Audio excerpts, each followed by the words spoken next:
नमस्कार। आज हम रामायण की कहानी में थोड़ा और आगे बढ़ रहे हैं, ताड़का वध के ठीक बाद।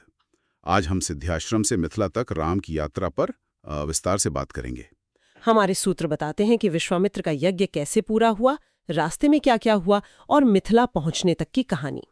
पिछली बार हमने ताड़का वध और बाला अतिबला मंत्रों पर चर्चा की थी, तो चलिए शुरू करते हैं।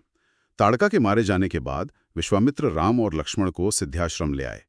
ये वही जगह थी ना जहां वो यज्ञ करना चाहते थे। जी हाँ, बिल्कुल। सिद्धाश्रम एक बहुत पवित्र स्थान था, लेकिन राक्षस वहां यज्ञ में लगातार विघ्न डाल रहे थे। अब वो समय आ गया था कि उस यज्ञ को पूरा किया जाए, जिसकी रक्षा का वचन लेकर ही राम और लक्ष्मण अयोध्या से चले थे। अच्छा। और ये समझना जरूरी है कि ये कोई साधारण यज्ञ नहीं था। ये सिर्फ एक रस्म नहीं थी, बल्कि यूँ समझिए ब्रह्मांडीय संतुलन को फिर से स्थापित करने का एक बहुत शक्तिशाली अनुष्ठान था। इसमें जरा सी भी हस्ती, कोई अपवित्रता पूरे यज्ञ को नष्ट कर सकती थी। तो राम और लक्ष्मण का काम सिर्फ पहरेदारी का नहीं था, वे उस यज्ञ की पवित्र ऊर्जा के रक्षक थे। मतलब बहुत बड़ी जिम्मेदारी थी। बिल्कुल। पूरे 6 दिन और रात उन्हें अटूट पहरा देना था। और फिर वो हुआ जिसका डर था। 5 दिन तो ठीक ठाक गुजरे, पर छठे दिन। हाँ, छठे दिन राक्षस आई गए, मारीच और सुबाहु अपनी पूरी सेना के साथ। उन्होंने आसमान से ही यज्ञ वेदी पर मांस और रक्त फेंककर उसे अपवित्र करने की कोशिश की। अरे! विश्वामित्र तो यज्ञ के नियमों में बंधे थे, वो कुछ कर नहीं सकते थे। उन्होंने बस राम की ओर देखा और कहा, राम, अब देर मत करो, प्रहार करो। और राम ने क्या किया? हिचकिचाए तो नहीं? नहीं, बिल्कुल नहीं। यहीं पर राम के निर्णय की खासियत दिखती है। उन्होंने आपद धर्म का पालन किया, मतलब संकट के समय धर्म की रक्षा के लिए जो उचित हो वो करना। उन्होंने तुरंत मानवास्त्र उठाया। और देखिए, दिलचस्प बात यह है कि मानवास्त्र मारने वाला अस्त्र नहीं है। अच्छा, फिर? वो लक्ष्य को बिना मारे बहुत दूर फेंक देता है। तो राम ने मारीच पर इसका प्रयोग किया। मारीच घायल हुआ, पर मरा नहीं। वो 100 योजन दूर, कहते हैं, समुद्र के पार जा गिरा। ओ, तो उसे जीवित छोड़ दिया। इसका आगे कोई असर हुआ होगा कहानी पर? हाँ, बिल्कुल हुआ। मारीच बाद में फिर आता है कहानी में, उसकी भूमिका है, लेकिन उस वक्त राम का निर्णय यही था।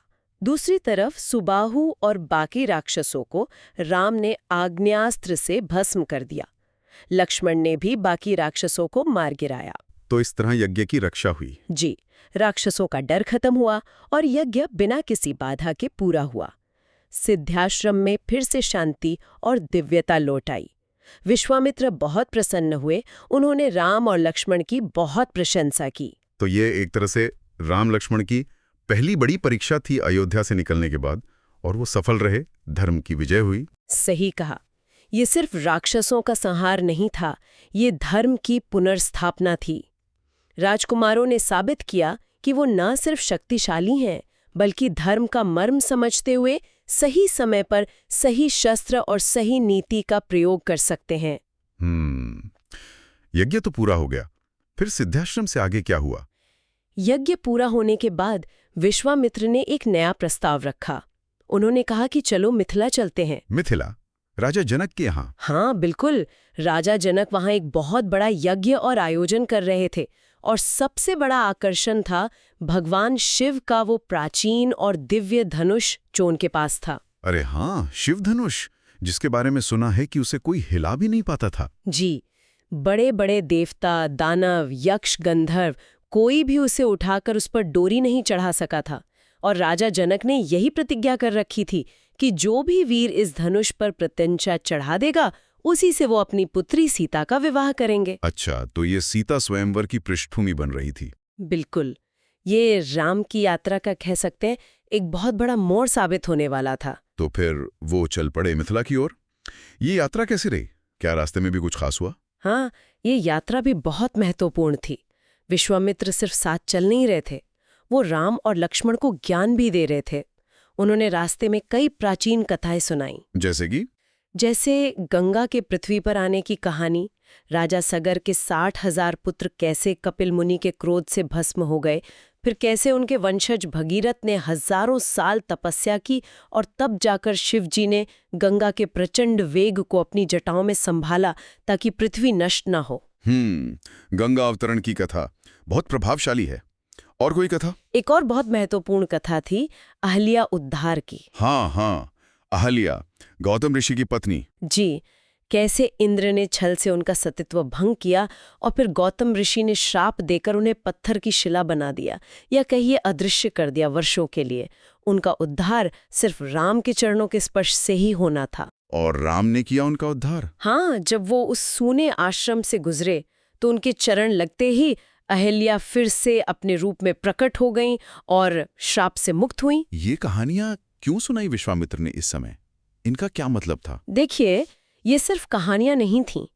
विश्वामित्र इनके जरिए राम को तैयार कर रहे थे। गंगा की कहानी से तपस्या की शक्ति और वंश के कर्तव्य का पता चला। अहिल्या की कहानी से कर्मफल, श्राप और राम की अपनी दिव्य शक्ति और करुणा का बोध हुआ। एक तरह से ये भावी राजा के लिए नैतिक शिक्षा थी। हाँ, समझ गया। बहुत गहरा अर्थ था इन कथाओं का। बिल्कुल। तो इन कथाओं को सुनते हुए, सीखते हुए वो मिथिला पहुंच गए। हाँ, आखिरकार वो मिथिला पहुंचे। राजा जनक, जो खुद बहुत बड़े ज्ञानी और धर्मात्मा राजा थे, उन्होंने विश्वामित्र, राम और लक्ष्मण का बहुत आदर सत्कार किया। वहां उनकी मुलाकात जनक के कुलगुरु शतानंद से भी हुई। जी, और शतानंद असल में गौतम ऋषि और अहिल्या के ही पुत्र थे। जब उन्हें पता चला कि राम ने उनकी माता का उद्धार किया है तो वो बहुत भावुक हुए। उन्होंने विश्वामित्र की भी बहुत प्रशंसा की कि कैसे वो एक क्षत्रिय राजा होते हुए भी अपनी तपस्या के बल से ब्रह्मर्षि बने। अच्छा, ये भी एक दिलचस्प बात है। हाँ, तो अब सब कुछ तैयार था उस बड़ी चुनौती के लिए। शिव धनुष की चुनौती। बिल्कुल।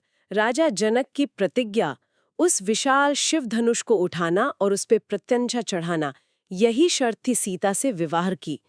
सीता, जो धरती से जन्मी थी, हल्की नोक यानी सीत से मिलने के कारण उनका नाम सीता पड़ा। और कई राजा पहले ही हार मान चुके थे। हाँ, बड़े बड़े पराक्रमी राजा आए और असफल होकर लौट गए।